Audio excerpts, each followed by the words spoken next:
Joe, been a busy week at the club, obviously from a personal point of view and from a business point of view. 3 new players coming in through the door.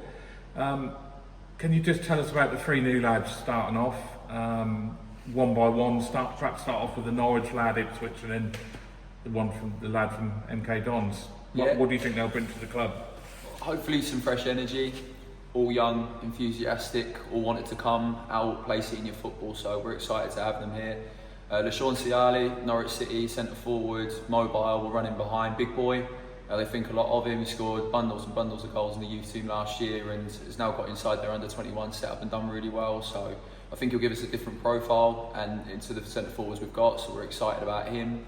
Rio Morgan from Ipswich was out at Billericay this season on loan and has done well there. He's an under-21 international as well and is a ball carrier. So again, something different to what we have in that position, right-footed. So again, hungry, energetic, and will give us a little bit in there, we feel, a different dynamic. And then Simone Trosso, left-footed, MK Dons, can play in a variety of positions, was their youth team captain last year and they think a lot of him. So he's one that's come on our radar the last couple of weeks and we're excited to have them all in the building. And you can see it even this morning, it just adds that little bit, some fresh faces when they all walk in, all the lads have a little look across and then that first action in training, what they bring as well. So it was a good morning's work, the gaffer's pleased, the boys are pleased and I'm pleased.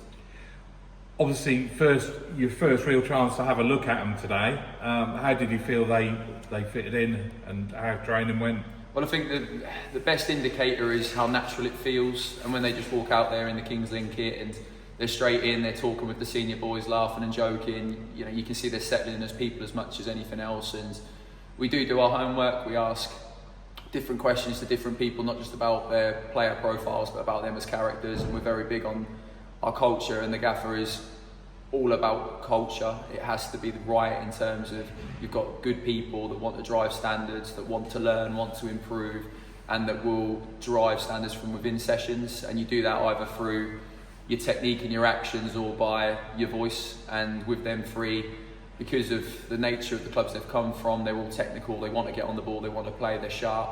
And no, this morning they fit in like a glove in truth. And yes, of course, it's going to take them time to get up to speed and get going, but we feel they're going to add a lot to us going forward. And we're excited to have them, and hopefully we play a positive part in their journey.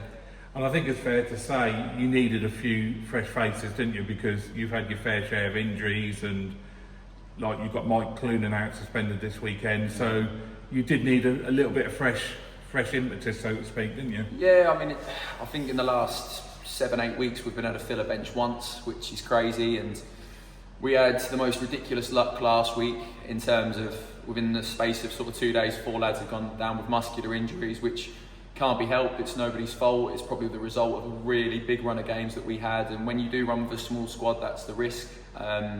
So come Saturday, the gaffer's left with little to no option off the bench, and the boys have had to try and get their way through it. Unfortunately, we couldn't do it, but the flip side to that is now it's Thursday and a lot of lads are on the other side of it now. They're back in training. We had 20 bodies round it this morning, so he can actually work properly with an 11v11, and hopefully on Saturday he'll have a squad to pick from, but hopefully have a bench behind him as well.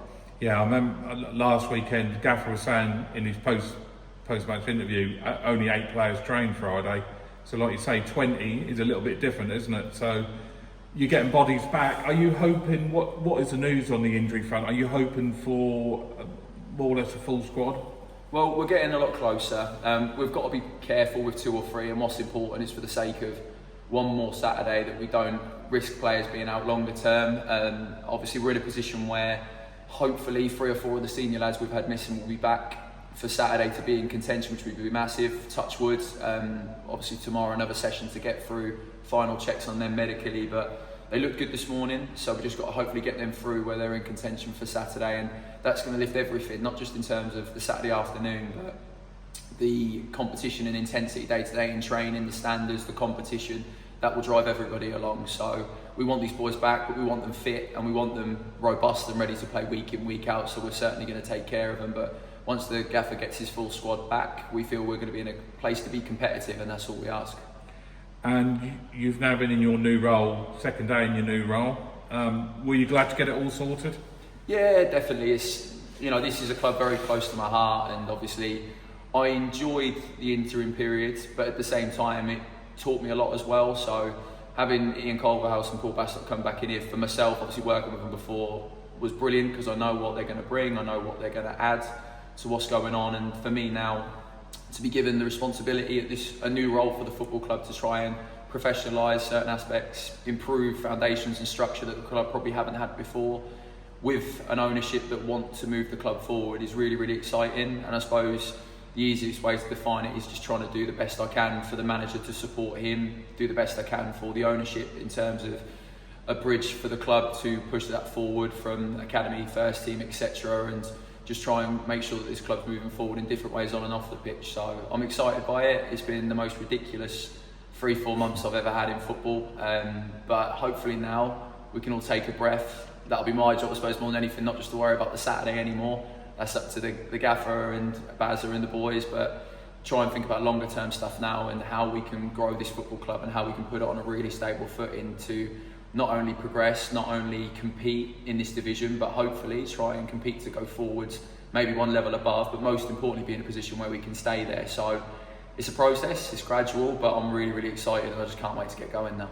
And working with Cully and Bazza, it's like second nature to you. So that helps coming into a new role, knowing you're going to be working with people who you worked with before. Yeah, well, we can't get rid of each other, it seems. I think we all left each other. I think it was 3-4 days before pre-season that I made the decision to come back, and obviously they were in at St Albans, and within 4 months you're all back together. So it's good because we know each other, we know how each other work. I feel that we've got a good understanding of each other's strengths, and beyond anything else within this role now, I feel I know what the manager needs and wants from someone like myself, and my job's just to support him. Like, he's an outstanding coach, a really decent human being, and you can see it even with the group now. Like, they're in a really good place, they're buzzing around, and obviously we want that to translate into results, and I've got no doubt over time it will do. Yes, we're in a tricky period in terms of injuries, in terms of run of form. That does turn, but in the meantime we need to keep putting the jigsaw together in the background, and I'll, from my side, do that the best I can, because I've got no doubt them two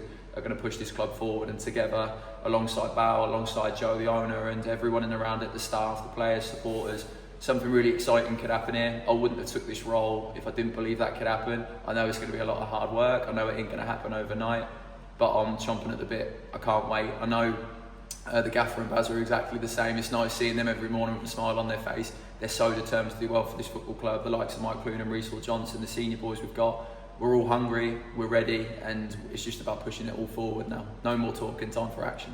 I was going to say, it's still early days, but are you confident that you can, you look back a few years back when the club got promoted to National League, are you confident that you can bring those days back, and hopefully quite quickly? I know it's not going to happen overnight, but the process, are you confident we can enjoy some more days like we had in that season? Well, I know them two wouldn't be sat in the office if they didn't believe that. I certainly wouldn't be sat here in front of you if I didn't believe that. And for me, it's about foundation and structure. And when you get that right, you're in a position where things become more natural. And I think with this football club in the past, being someone that's gone from sitting up in the stand to being sat here today, it's always had potential, but probably hasn't had the right foundations to do things consistently. And even when we've done it before, to be honest, that was about a brilliant management team and a brilliant group of players that went back to back and done it on their own. And they probably got into that league so quickly, the foundations around it weren't right. And this time round, it's our job with an ownership model that are forward thinking, are innovative, that want to get the right foundations and structure in place, that you get in there but you stay in there. And that's the key for us, is to put the building blocks in place so that as a football club we're ready. The academy is a big part of that. We, at the time when we first came in, we got an academy in place where we had young players coming through, we had young players affecting the team. We've done that at other football clubs as well. We have to get that back. But beyond anything else, it's about a team. I think probably in the past with other people involved, it's not quite been that way, where you try and do it on your own. You can't. Football's a team game on and off the pitch, but now you've got a team off the pitch wanting to work together. You've got a team on the pitch wanting to work together. You've got a team around the pitch wanting to work together. And if we all align in what we're doing, I think we can create a machine here, one that's successful, one that produces its own players, one that is competitive, hopefully in the level above. But before you get there, we have to get the small details right. So that'll be for me to worry about. And then in the meantime, our players and our management team will try and get results on the pitch as quick as possible. So it's all exciting. Brilliant.